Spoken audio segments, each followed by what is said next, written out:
All right, welcome back to another edition of Narrative, The Road to 100. I'm Cedric Scott Jr. here with Black AI Media, and I have an amazing guest. Today I'm sitting with Richard Mathenge, and we are going to get into some of his background, his current work and initiatives within the technology and AI space.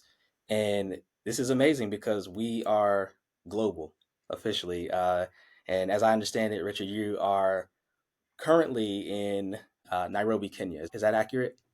Absolutely. Wonderful.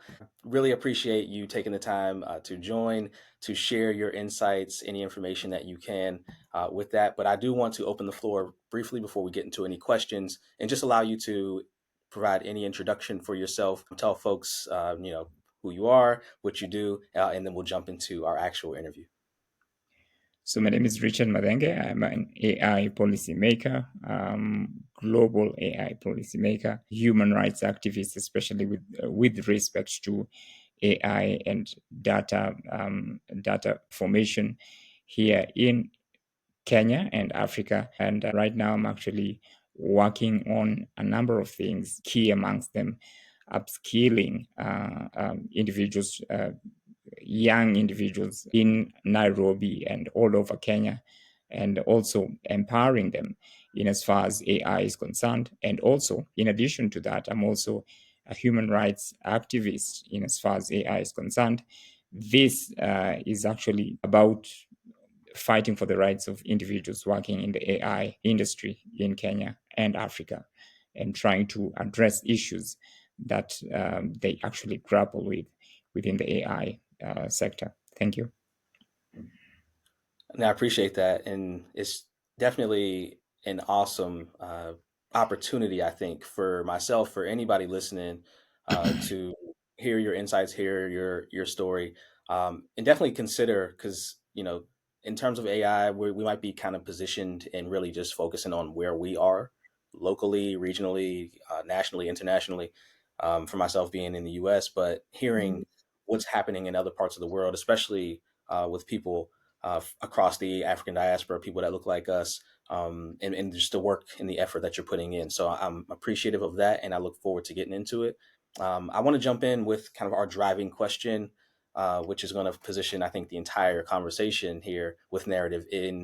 I want to preface it in the context of AI technology, and that question is, what does narrative mean to you? Narrative for me is actually a conversation. It's a continuous conversation that was initiated probably a long time ago, or has been initiated recently, but it is continuous. And the fact that it is continuous means there is no end in sight, and it encompasses all cultures. It encompasses all jurisdictions, borders, and it's not limited to any region.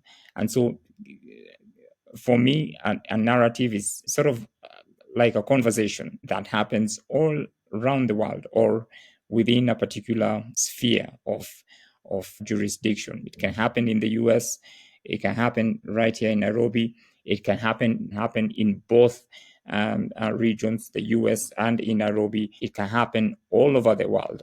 And so for me, a narrative is something that is continuous and something that involves people to chip in and be part of the conversation. So that to me is my understanding of narrative.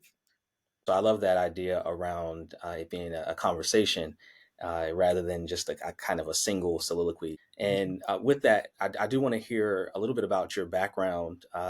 So, in terms of technology and AI, can you tell us about your journey? How did you get started? I mean, were you tinkering as a young child? And then how do those experiences initially with technology and AI, more specifically, how do those lead to where you are today?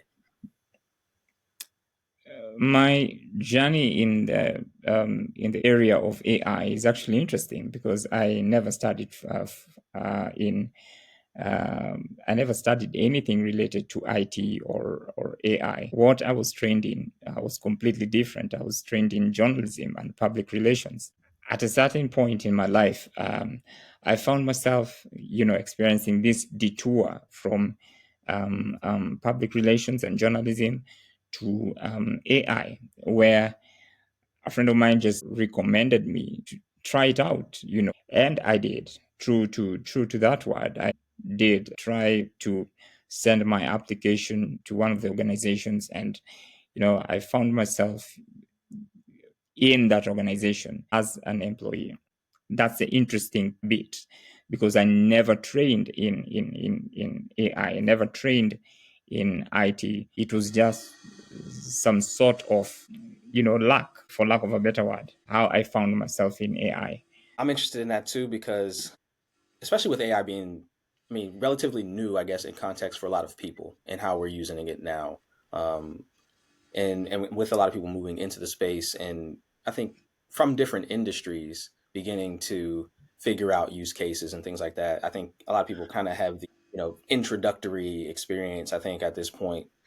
So with you, did you do anything like, I guess, technical in terms of training or I don't know, boot camps, or was it more independent study when it comes to getting into the AI space? As you mentioned, you're somebody introduced you to it, says hey, you should check this out. But from there, were you reading books? Were you listening to podcasts, or what kind of was that look? I think the learning pathway to get more information. Well, it had nothing to do with books. It had nothing to do with podcasts either. It had everything to do with a very robust support system. People training you and giving you insight of what AI is all about. And that's how I grew from day to day in this field. And these are individuals who are well learned, well empowered in terms of AI stuff or AI things related to AI or things centered around AI. And that's how, on a daily basis, I found myself getting to know more about what AI is all about and what it involves generally. Yes. I think what I'm hearing is that you had more of a practical learning pathway, more of a hands-on approach, and yeah, I can identify with that. I think for me, I'm definitely more of a kinesthetic learner. Mhm. I like to actually engage with things, in order for me to get more experience and understand it better. So I can respect and appreciate that. And so thinking about now, looking at your career and potential impact that you want to have. As I understand it, you are currently working on a project and an initiative. Can you share a little bit about that work? So basically, we a couple of months ago, my friends and I joined hands, having a background in AI. We joined hands and joined efforts to see how we can address issues to help young individuals who want to involve themselves in as far as AI is concerned, who want to grow in the AI field. So we started off this non-governmental organization. It's called Tech Worker Community Africa. So basically, the mission for Tech Worker Community Africa, which is abbreviated as TCA, is to upskill individuals in high school, especially individuals who are just about to graduate from high school to college, and train them about AI, what AI is all about, what they need to know, what they don't need to know, their rights in as far as AI is concerned, what is data of manipulation, and all these things about AI. So, number one, the main assignment is to upskill these individuals. Then, number two is to empower them. And how do we empower them? We train them as well. We are using training centers to empower these individuals so that by the time they're graduating out of high school, or they are graduating from high school, they are able to understand what exactly AI is all about. These are individuals who are very adventurous, by the way, and so their mind is quite fresh. Coming from high school, they are able to, juggle a million and one things at a given sitting. So AI being, a world phenomena right now, they are actually asking themselves so many questions. What is AI all about? What do I need to do to get into AI? What are the pros and cons in as far as AI is concerned? If I get into this field, what are the murky areas that I can jump over, or I can mitigate? These are the very key fundamental issues that we bring across board, so that we can empower these individuals, or empower these young people, so that they can get to understand what AI is all about. So that's the main project that we are working on as TCA. I love that, and I definitely like the tie-in with younger people. Myself being in the education space primarily, I definitely think that that's a great area of focus. Of course, considering the future, right? They say that children are the future, so why not harness our energies and attention there?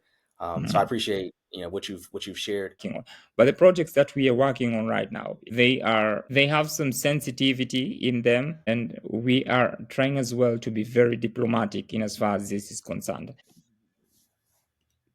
Also, we are trying as well, because TCA, just as I informed you, it's just a fresh organization, and we are trying as much as possible to see how we can bring on board well wishers from all around the world to assist in as far as the projects are concerned. So the projects that we are working on are ongoing, and they are very sensitive as well in nature.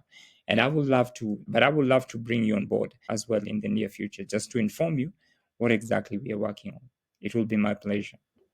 Of course. And yeah, we can definitely make sure that, at follow up here, we definitely want to keep track of really anybody that we talk to within this space, as Mhm. far as narrative, our road to 100, but not necessarily have that just be the end of it. We want to actually continue on, keep up with everybody, and still be there to support and help out and add wherever possible with the things that we're hearing. So I appreciate that, and definitely understand the some of the nuance and sensitivities around what you're creating. And with that, I wanted to go back a little bit and think about um, even just more backstory and thinking broad scope for you, um, and how that leans into your work within the AI space. Was there a defining moment in your career, as you mentioned, as you were getting started, um, where you realized the potential impact of the work that you could do in the tech and AI space? And what did that time look like? If you can share any experience there.